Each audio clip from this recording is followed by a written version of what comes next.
Alhamdulillahi Rabbil Alamin wassalatu wassalamu ala ashrafil anbiya'i wal mursalin wa ala alihi wa ashabihi ajma'in. Qala rabbi shrah li sadri wa yassir li amri wahlul 'uqdatan min lisani yafqahu qawli. Subhanaka la ilma lana illa ma 'allamtana innaka antal alimul hakim wa la hawla wa la quwwata illa billahil aliyyil azim. Allahumma salli wa sallim wa barik ala sayyidina Muhammad wa ala alihi wa sahbihi ajma'in. Alhamdulillah, syukur pada Allah Subhanahu Wa Taala. Terima kasih tuan-tuan dan puan-puan yang masih setia bersama kami dalam program Yadim pada hari ini. Mudah-mudahan kita diberkati oleh Allah Subhanahu Wa Taala. Apa khabar tuan-tuan dan puan-puan sekalian? Adakah tuan-tuan dan puan-puan dalam keadaan okey ataupun dalam keadaan okey tuan-tuan? Pasti okey sebab tiada pilihan jawapan. Tuan-tuan dan puan-puan, syukur pada Allah Subhanahu Wa Taala pada hari ini anda bersama saya Ustaz Muhammad Azki Hafizi bin Ibrahim untuk sama-sama kita meneruskan bicara mingguan kita setiap hari Selasa. Pada hari ini kita akan bicarakan tentang pengurusan dalam kehidupan kita. Sebelum kita meneruskan bicara pada hari ini tuan-tuan, mungkin boleh bantu saya untuk kita komen dan kita di bawah ni tuan-tuan dan puan-puan, tuan-tuan boleh tag rakan-rakan tuan-tuan dan puan-puan untuk sama-sama kita balighu anni walau ayah, kita menyampaikan walaupun satu bentuk komen dan satu bentuk share. Silakan tuan-tuan. Ataupun tuan-tuan, saya nak tengok respon tuan-tuan, tuan-tuan daripada negeri mana, tempat mana, dari mana, ataupun dari pejabat mana, atau sedang bercuti daripada sekolah mana, ataupun sedang bercuti di mana, kan, sedang berehat di mana. Tuan-tuan dan puan-puan, berikan respon kepada kami untuk saya tahu tuan-tuan dan puan-puan yang mendengarkan kami di siaran di Yadim TV ini daripada mana tuan-tuan dan puan-puan sedang berbicara dan bersama kami pada hari ini. Silakan tuan-tuan untuk kami memberi respon kepada tuan-tuan dan puan-puan. Silakan. Ya tuan-tuan, sebelum kita nak mulakan, kita nak tengoklah apa khabar orang Perlis, orang Kedah, orang Perak, orang Selangor, orang Kuala Lumpur, orang Negeri Sembilan, Melaka, Johor, Pahang, Kelantan, juga orang Terengganu, juga orang Langkawi, orang Sabah, orang Sarawak, dan mungkin ada di luar negara yang mengikuti program Yadim TV hari ini. Silakan tuan-tuan, sebelum kita mulakan program pada hari ini.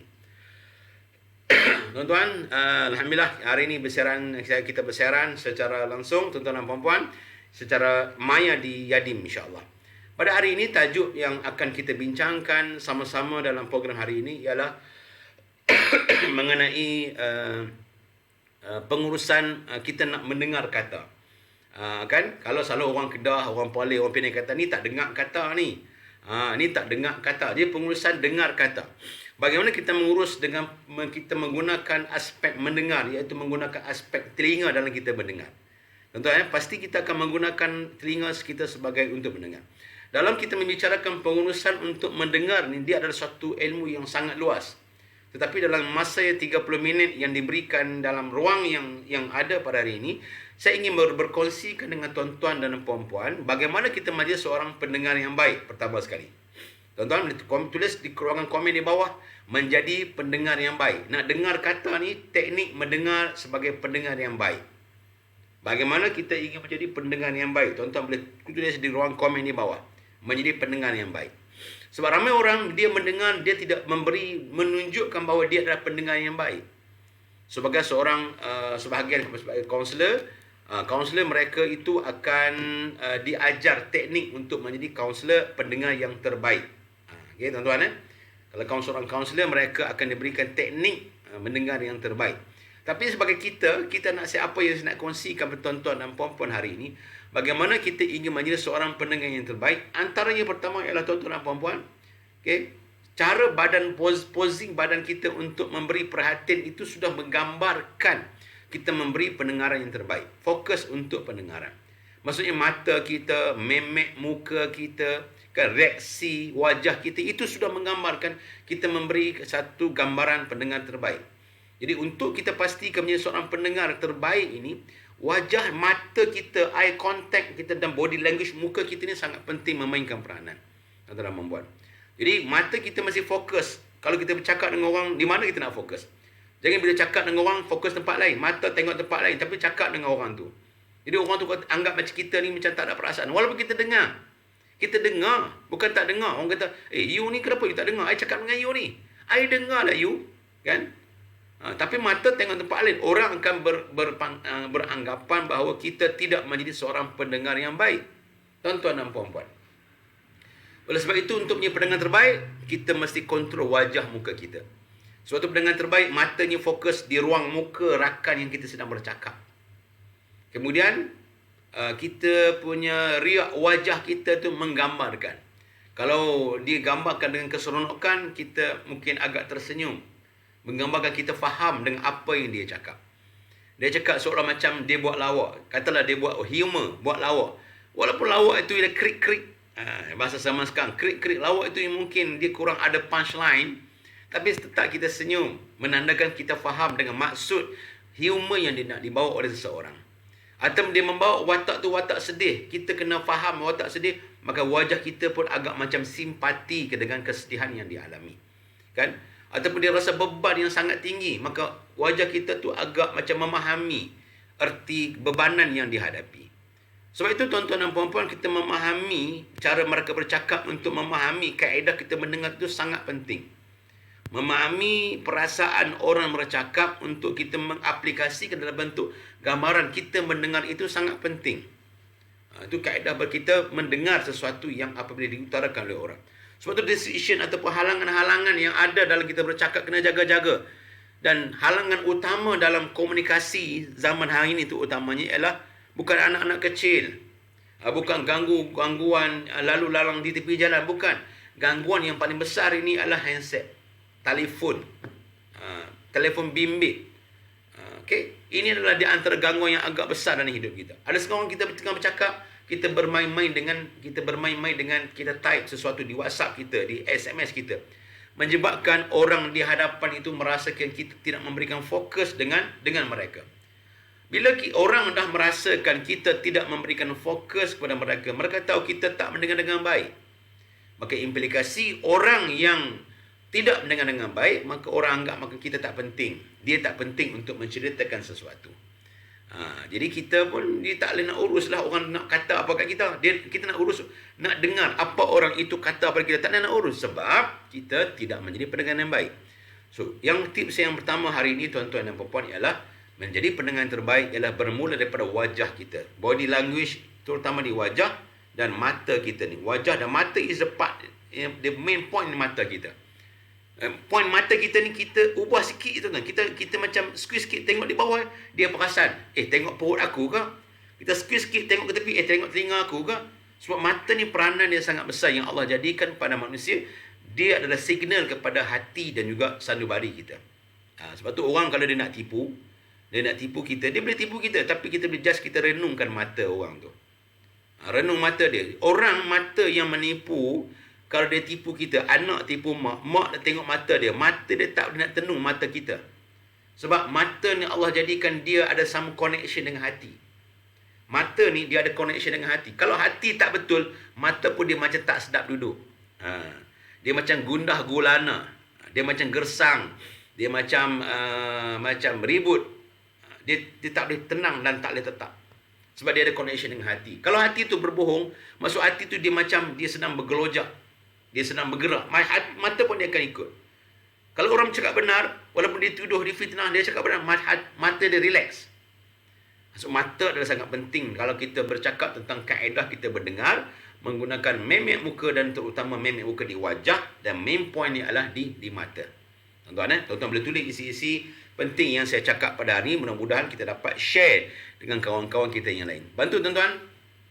Okey, tuan-tuan, share di bawah, tulis apakah isian kandungan yang pertama. Yang pertama ialah memek muka, dia punya body language. Terutama body melibatkan part of the face. Face kita ni, muka kita ni, dan main point face ni adalah pada mata kita. Okey, sebab tu muka ni dia melambangkan kemuliaan manusia. Kalau orang terkentut, dia malu, dia tutup muka dia. Sedangkan yang kentut tu tempat lain, part lain yang kentut tapi dia tutup muka dia. Ataupun kalau kadang-kadang dia buat satu benda yang dia rasa macam malu, tangan dia buat silap, dia silap ambil barang orang, kan Allah Akbar, malu, dia tutup muka dia. Pasal apa? Di sini ada sesuatu yang Allah jadikan pada kita sebagai manusia. Tuan-tuan dan puan, teruskan bersama kami di Yadim TV. Tuan-tuan dan puan, kita berbicara tentang bagaimana kita nak mengurus mendengar kata, tuan-tuan dan puan. Nak dengar kata. Ni banyak dia sebut dengan kata ni, mungkin kita boleh sembang dari sudut kita ni jangan dengar kata kita saja dengan nak cakap orang. Boleh juga nak sembang sudut tu.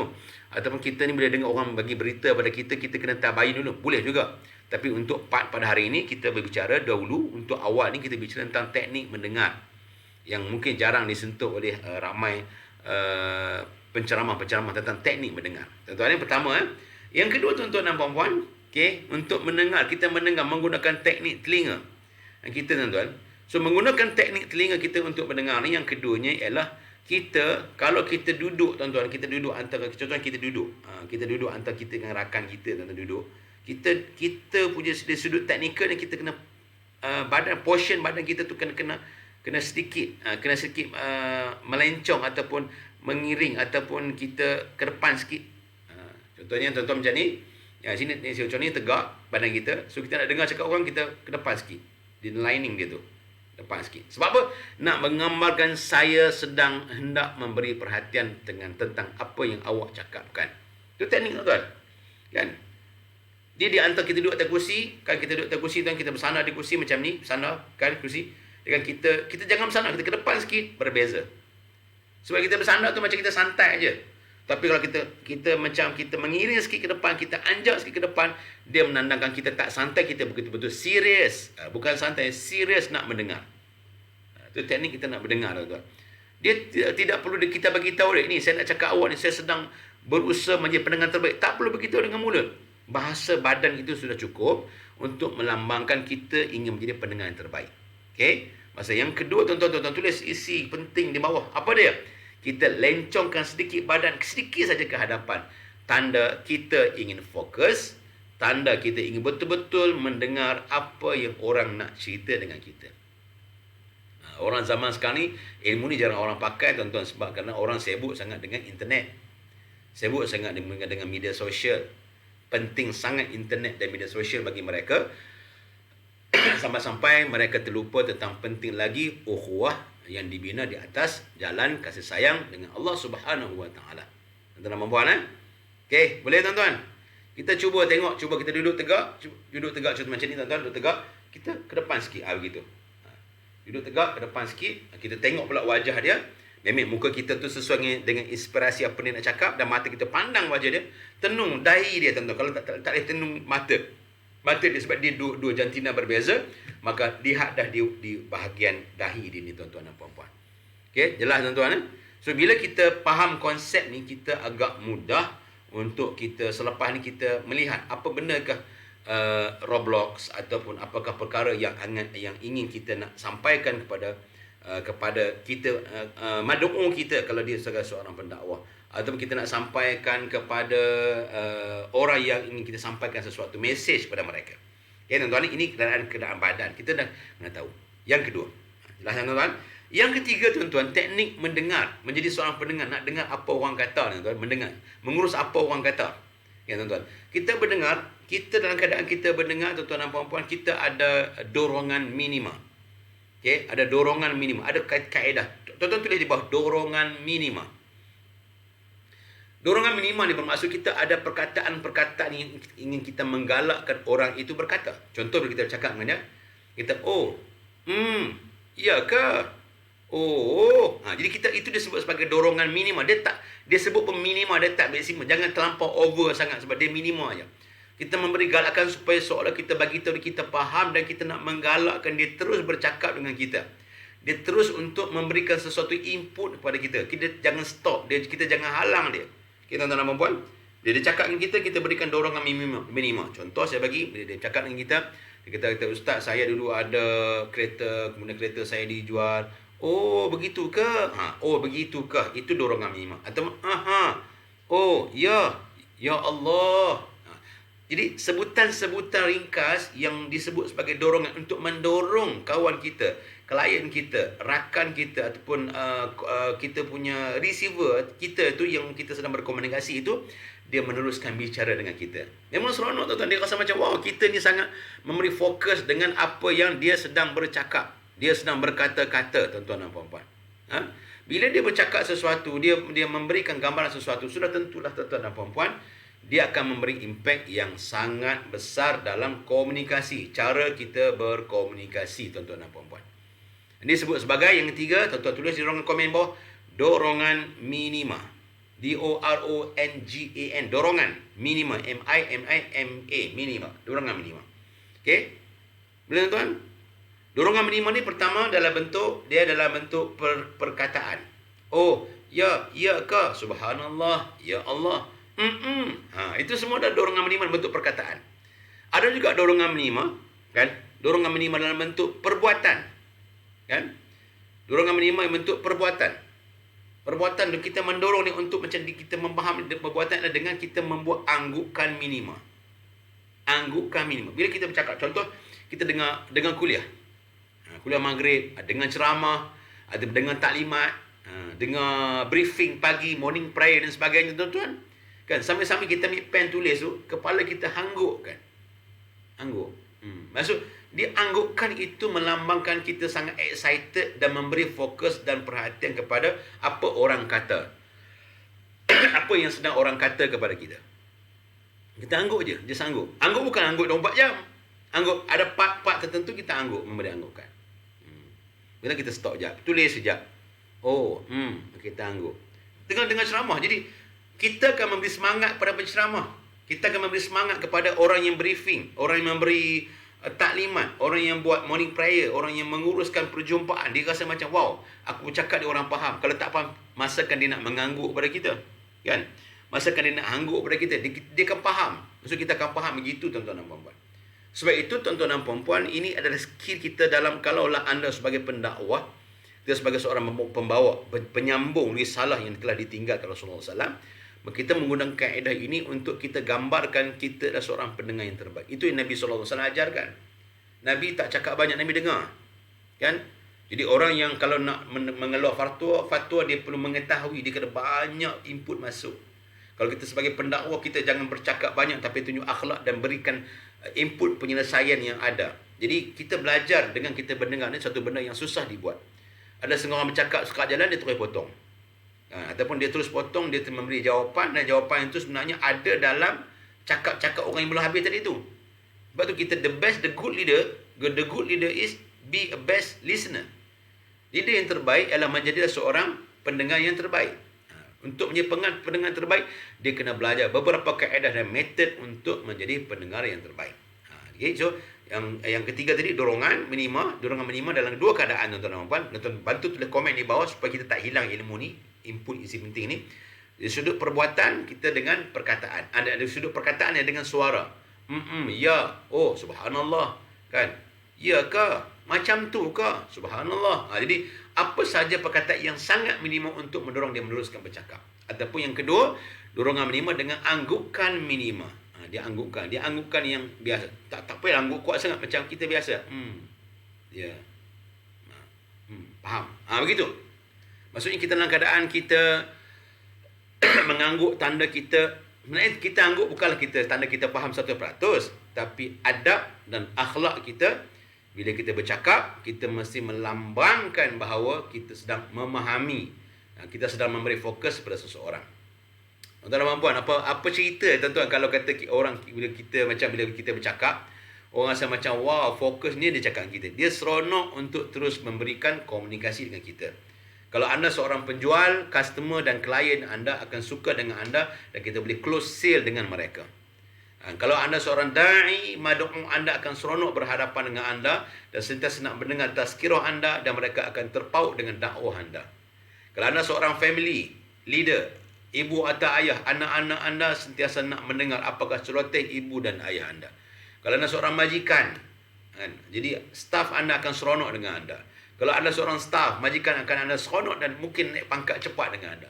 Ya, how we communicate untuk mendengar. Dengan pendengaran ini adalah fokus kita untuk macam mana kita communicate, untuk kita menampakkan fokus kita ketika kita mendengar. Tuan-tuan dan puan, okay, anda bersama saya Ustaz Muhammad Azki Hafizi Ibrahim dalam Yadim TV. Tuan-tuan dan puan, kita mengurus dengar orang kata apa. Okey, tuan-tuan dan puan, boleh teruskan tuan-tuan. So, kita dah tulis ada isi-isi penting, boleh tuan-tuan boleh ambil bawah. Okey, siapa yang masih baru dengar tuan-tuan, boleh komen di bawah sementara isi tak dihilangkan daripada ingatan kita. Biasalah ingatan kita tuan-tuan, ingatan kita bukan boleh kuat sangat ingat, dia tak ada lebih dari 3. Sebab tu semayang yang selalu kita lupa rakaat ialah semayang apa? Asar, isyak. Asar dengan isyak. Sebab apa? Asar, isyak, zuhur. Sebab ini semayang ada 4 rakaat. Kita ni dari sudut psikologi manusia, kita ni agak tercabar untuk ingat lebih dari 3 dan lebih. Sebab tu jarang orang confuse rakaat pada solat subuh. Solat subuh selalu orang tertinggal akan doa qunut sahaja. Doa qunut dia tertinggal. Doa qunut. Tapi kalau semayang asar, zuhur, isyak, selalunya dia akan confuse 3 ke 4 rakaat, 3 ke 4 rakaat. Jadi sebelum kita lupa otak kita, saya saja tuan-tuan, bantu kami di Yadim, bantu untuk pendengar dan penonton Yadim, kita komen di bawah, berikan maklumat apakah isi penting yang sedang anda lihat ataupun sedang anda tonton pada hari ini. Okay, tuan-tuan, kita teruskan ya. Boleh ke? Komen sikit, boleh ke boleh? Nak teruskan? Komen. Kita tak naklah saya interaksi, kita bercakap seorang-seorang. Tuan-tuan dan puan-puan, kita nak tengok apa tuan-tuan nak komen. Boleh komen di bawah, tuan-tuan dan puan-puan. Silakan, kita komen di bawah. Boleh teruskan. Baik, good job. Bagus, tuan-tuan dan puan-puan. Kita kena teruskan ya. Teruskan. Alhamdulillah, kita teruskan. Penting, ilmu ni tak banyak dapat, tak apa. Yang penting kita lekat di hati. Tak naklah ilmu ni banyak dapat tapi tak lekat di hati. Dia terbang ibarat asap yang keluar daripada telinga kita. Okey. Kita dah buat 3. Seterusnya ialah tuan-tuan dan puan-puan, bagaimana teknik kita mendengar ini, mendengar orang kata, tuan-tuan dan puan-puan. Kita sebagai seseorang, kita ambil sesuatu yang kita dengar kata sebagai input. Bukan untuk membuatkan ianya menjadi satu keputusan. Bila kita dengar orang kata, tuan-tuan, apa saja input yang masuk pada kita, terima dia sebagai input dan info. Dan input dan info ni kita akan proses sebentar lagi. Proses disebut sebagai at-tabayun. Ataupun bentuk penapisan, nak kena tapis. Berita tu benar ke, berita tu palsu ke, benda tu persepsi ke. So kita akan menggunakan 2 aspek untuk menapis ataupun tabayun. Pertama, kita menggunakan logik akal kita. Yang kedua, kita menggunakan iman di hati kita. Dua tempat yang kita akan gunakan. Okay? Satu di otak akal kita yang Allah berikan pada kita ni untuk berfikir.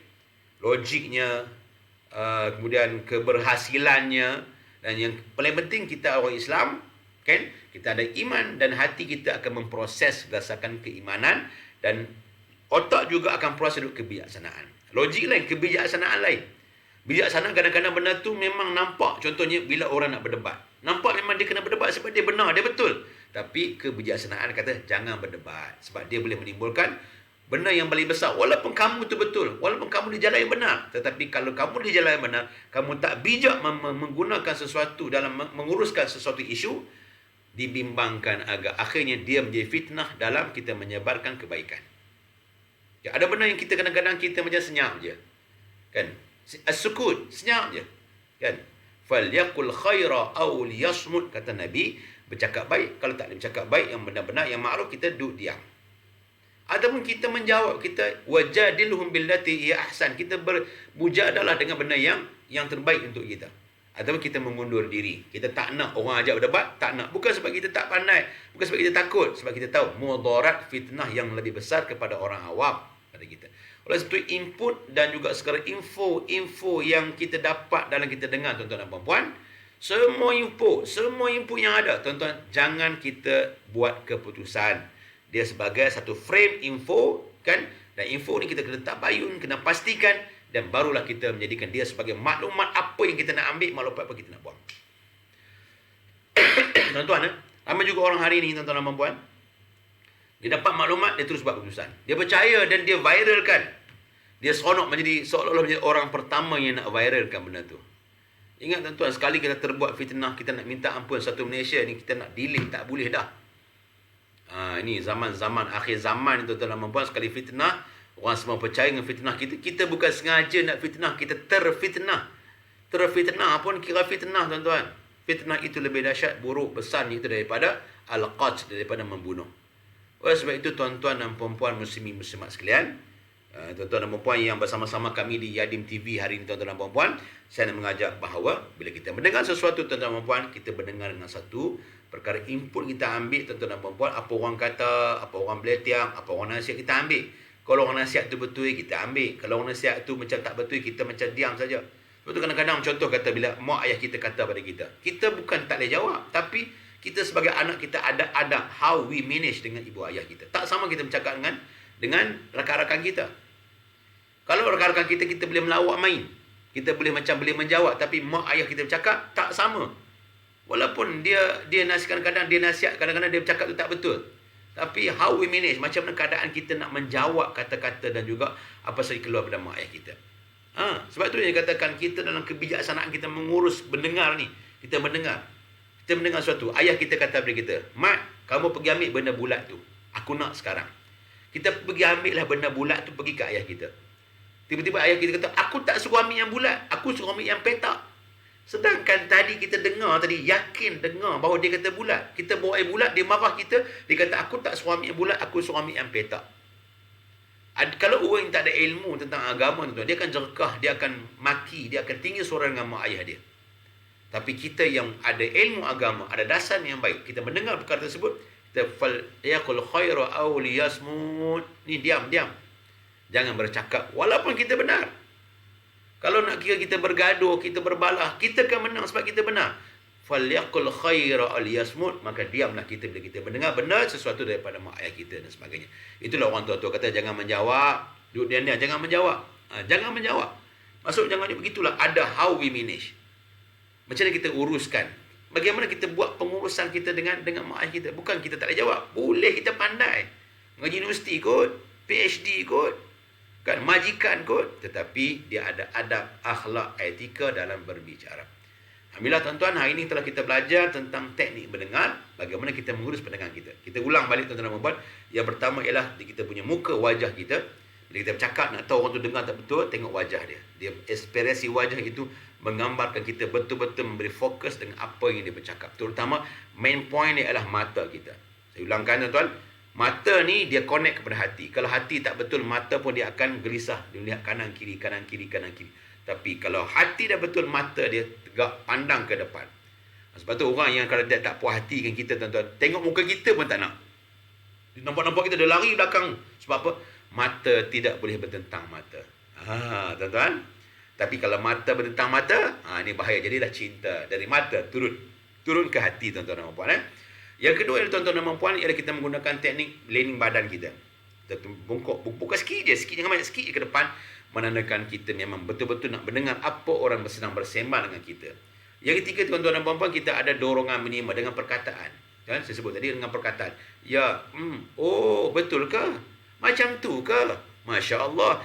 Jadi sedang kita bercakap, kita ada dorongan minima. Dorongan kita nak menggalakkan perhubungan, nak menggalakkan percakapan itu terus berlaku.